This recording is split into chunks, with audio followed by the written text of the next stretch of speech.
Makeup? Yep, ready to go. All right, what are you looking for from Orlando on Friday?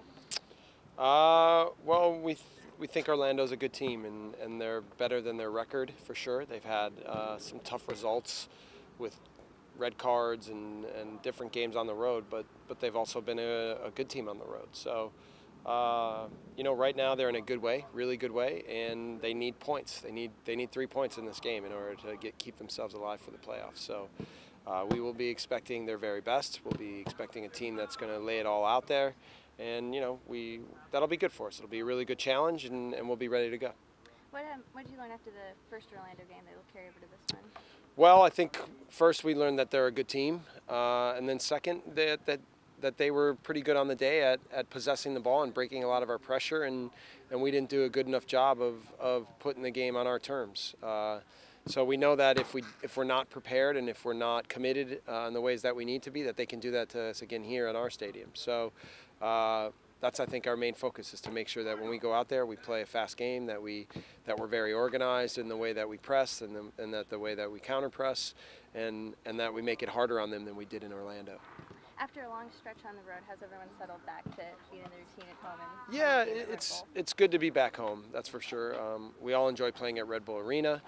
One of the dangers is we've been so good there this year that you almost take results there for granted. But for sure, if we don't step on the field and we're not committed all the way, that we can be beat there as well. So it's good to be home. It's good to be back at our training facility and kind of get ourselves resettled again. But we know we're in for a big challenge on Friday night. And then with the MLS 24 under 24 list coming out this week, what do you think about Kamar and Matt ranking? I think they could both be ranked higher. I think that I'm glad that they're being acknowledged as good young players in our league and within our team. But I think I'll take those guys over some of the other guys that they are ranked above them.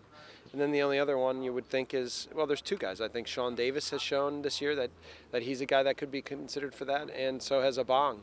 So, we like our young players. We like the makeup of our team. We've invested a lot in our young guys, and we want to see them be successful. And, it's good to see that they're being acknowledged. Okay, you had I saw Chris Duval out there and Roy Miller. What's their status? Yeah, they're both probably still 2, 3, 4 weeks away. They're getting a little bit closer every day. It's good to see Chris out on the field, and see him moving around a little bit. So it's been a long go for him. It hasn't been easy sitting on the outside, but he was a big part of our team at the beginning of the year, and we're hoping to get him back for the last push. That's right. Yeah, just on that depth subject, you played a few new guys over the weekend. You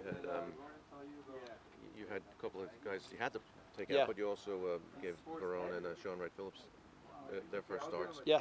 Were you happy with their performances, the four players? Yes, I thought all four stepped on the field, emptied the tank, played pretty well, were really sharp, and gave everything they had to the group. And in no way was it coincidental that we were able to win a big game on the road. I think those four each contributed in a big way. So it's been good to see this team in general, that whenever a guy's been needed or called upon, that he's ready to go. I mean, you could go down the list and go Abong, Anthony Wallace, Carl Ouimet, Roy Miller, Connor, then when he had to step in.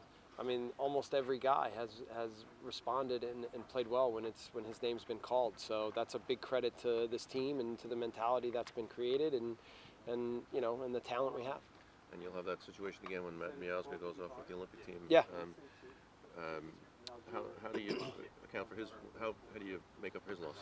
Well, it won't be easy. I think Matt's been a very important player for us, but we also feel strongly that Ronald Zubar's a big player around here, and he hasn't had all the opportunities that Matt and Damien have had, but we think he's done well each time he's been on the field, and we believe strongly that he's, in that echelon of the top three, if not the top center back we have, believe it or not. I mean, we really think in many ways that he is one of our better center backs. So it'll be good for him to have a couple, a run of 2 games in a row to show that, and I have no doubt that our team won't skip a beat.